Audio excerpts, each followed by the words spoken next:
Making it last is all I care to do. You loving me, I loving you. Mothers and fathers, husbands and wives. Mothers, the nurturers. It's time for another conversation. Welcome to Make It Last podcast, where it's all about helping us to have better relationships, not just with ourselves, but with other people. The silent suffering of mothers, shedding light on the stigma and shame surrounding mothers with PTSD. And to unpack that this time around is Dr. Brown-Earle. She is a child psychologist and a family therapist. Mothers and fathers, sisters and brothers, friends forever. Welcome, Dr. Brown-Earle, Dr. Orlean Brown-Earle. Thank you. For somebody who is not accustomed to what that terminology means, though, PTSD, what does that mean? PTSD is post-traumatic stress disorder. It simply means that after some traumatic event in your life, 2 days, 2 weeks, or 2 years, or even 20 years down the road, something triggers it, and it affects you in such a way that you cannot function well in everyday life activities. Okay. Given that mothers then are and I don't want to sound sexist in any way, but in a typical household, they are the foundation, so to speak. Why then it is that sometimes mothers end up suffering in silence? Because especially in our culture, as a mother, you must be strong. Not should be or might be. You must be strong. And if you are strong, you're going to be strong after you've had a wonderful night of activities or morning activity with your husband. You need to get up, probably lead out in morning worship, go and do the breakfast, make sure the children are ready, get yourself ready for work, have a wonderful day at work, no matter how tired you are, get back home, make sure the meals are done, and all those wonderful things. So you are socialized in this Western culture to be that strong, invincible woman. And what do we do in this culture? We celebrate those women. So what happens is that the mother who is suffering is going to keep it in because I'm supposed to be that role model that society has set for us. What then can be done? Well, no, before we get to that, there are a lot of times also when, especially for new mothers, so for a lot of persons, you've just had a baby, you should be happy, you should be bouncing. But can't that also be termed, even within that though, as a traumatic experience? Absolutely, especially with type of delivery. Okay. What about the woman who has had emergency C-section? Think, because if you had planned it, mentally you're prepared for it, but the emergency C-section, then you have the mother who had terrible vaginal tearing or terrible physical experience. Then you will have the emotional support issues of not having that, having had this child, and the issue also of postpartum depression might also be a trigger. So having that trauma, think about a 14-year-old mother who was raped but had to carry this child. She's still dealing with that trauma. And then, wow, now this responsibility has hit her. All of these factors you would have to consider as it relates to dealing with trauma as a woman. For the men who probably will say, I have a wife or I have a partner who I sense sometimes that she's not her quote-unquote normal self. What can that partner or that husband do, to help them to cope, so to speak? Okay, so what we want that partner to do is to first of all help with the physical things. Okay. Because many times these women are physically drained. So help with the dishes, help with the breakfast. Start by helping with the physical things. But also allow the person to get physical rest. Honey, go lie down.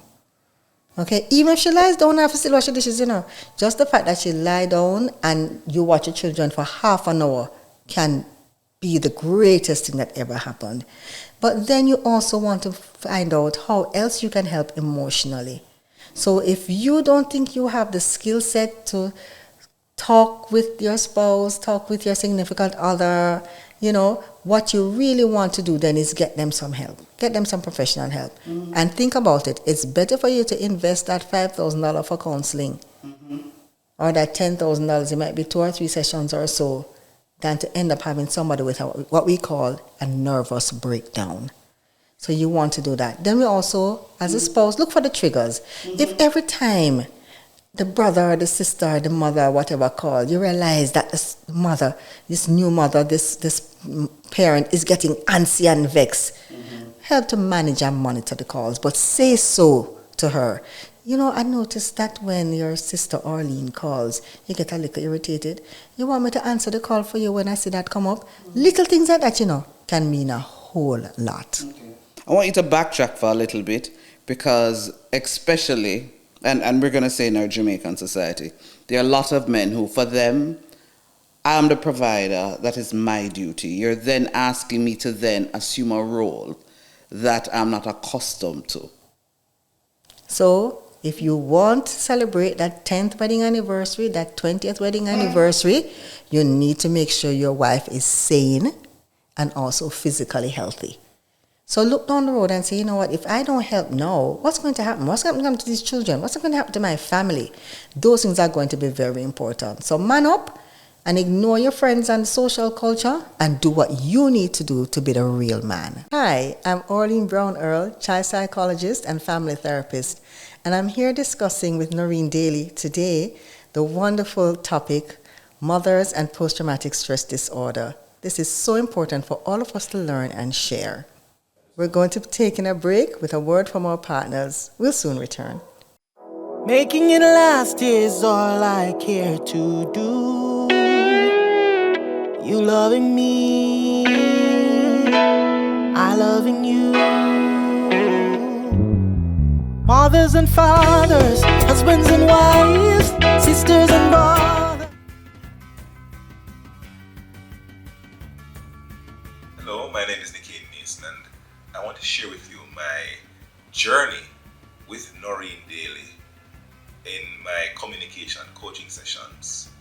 As I went through the sessions with Noreen, I was able to recognize my strengths in communication. Some things I didn't recognize that I would do, she was able to unearth and allow me to recognize that these are some strengths that I had. I did have some weaknesses which I was challenged to overcome through research, reviewing other public speakers, and being able to sit before a camera and to speak to an audience, an invisible audience. It was fun, and as a coach, she was patient and she gave good feedback, and she was able to give me the insight into communication as to how to best use my skills, my natural communication strengths to be engaging as a speaker. And I would recommend anybody who seeks to become a more competent communicator to enroll in her program, reach out to her, and I believe you're going to enjoy the journey as much as I did. Thanks.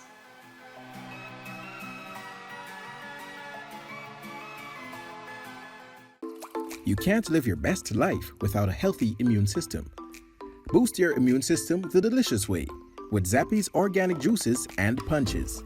Made from local produce with zero added sugar, our juices cleanse and revitalize your body as they boost your natural immunity. Try our delicious flavors: Beat It, Berry Bomb, Get Fresh, Ton Up, and Island Splash. Find us on Instagram at Zappy's Organics, or call or send a WhatsApp message at 1-876-779-8910 to order today. That's 1-876-779-8910. Zappy's Organic Juices and Punches. Live your best life today. Langdo Language Institute was created to meet your language and communication needs. All of our packages were created just for you. We are passionate about language and dedicated to your success. We offer the CSEC English program, the Study Buddy program, the Get Ahead with English program, and the Business Communication program. Contact us at 767 285-0938 or email us at landolanguage@gmail.com. Because the real question is, how can we help you? Making it last is all I care to do.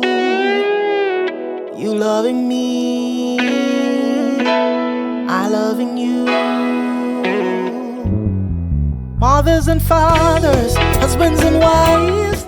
Welcome back. We're talking about mothers and post-traumatic stress disorder, a critical and important topic for all families to be aware of. Let's continue. Some will also watch this or listen to this, Dr. Brown-Earle, and they will say, the emotional needs, I'm not sure that I am able to. What are some of the steps you think that, a man can take to even probably assist in that regard? Because more often than not, they're not even in tune with their own emotions. So how then will they be able to do that for their wife or their partner? So the first thing you're going to say is, honey, you okay? Simply asking if somebody's okay psychologists make a lot of money just asking that question. All right? Are you okay? How are you feeling? But they must allow the person to respond. So it cannot be the arbitrary, how are you okay, and you walk off. No, you have to stop and listen to find out what is not okay, or if yes, they're okay. But wonderful men who are in my life and other people's life, please look at the body language. Because once again, our women are socialized to say, yeah, me all right. Yes. Look at that face. Me all right is not okay. Okay, men? Please help us. So finally say, yes, honey, you say you're all right, but what can I do to help? Simple. Are you okay? What can I do to help? And then actually do something. Action, not a bag of mouth. Actually do something to help. All right, so you're saying just now that basically that they need to pay attention. Find a way to pay attention. I noticed earlier one of the examples you gave was if for a teenage mother was raped and all of that. Have you found that some of the concerns or why people end up being so sad, it is a particular age group or just right across the board? A lot of them just basically suffer in silence. Is this age related, or does age have anything to do with it? Right across the board, because it's a culture. It's our culture. You see, as I said earlier, we celebrate this magnificent woman so much that everybody thinks that they should be this magnificent woman. Many of our women, when they get home, they don't even take off their shoes good before they start to cook. And they don't even take 10 minutes to just lie down, breathe, or even go in the bathroom, go hide. Pretend that they're using the bathroom just to calm down. So what we encourage our mothers to do, especially those who are experienced the post-traumatic stress-related issues, is if you drive, sit down in the car for 10 minutes before you go in the house. If you walk slowly from the taxi or the bus home. Simple things to calm yourself down before you step into the foray of the drama of the household. But very, very, very much more importantly for me is to address whatever the trauma is that you have not yet dealt with. So whether it was a trauma of losing a loved one, you were in a car accident and never dealt with the fact that you almost died, whatever trauma you experience, there are still triggers. Every time you drive past that breadfruit tree, you see the car crash.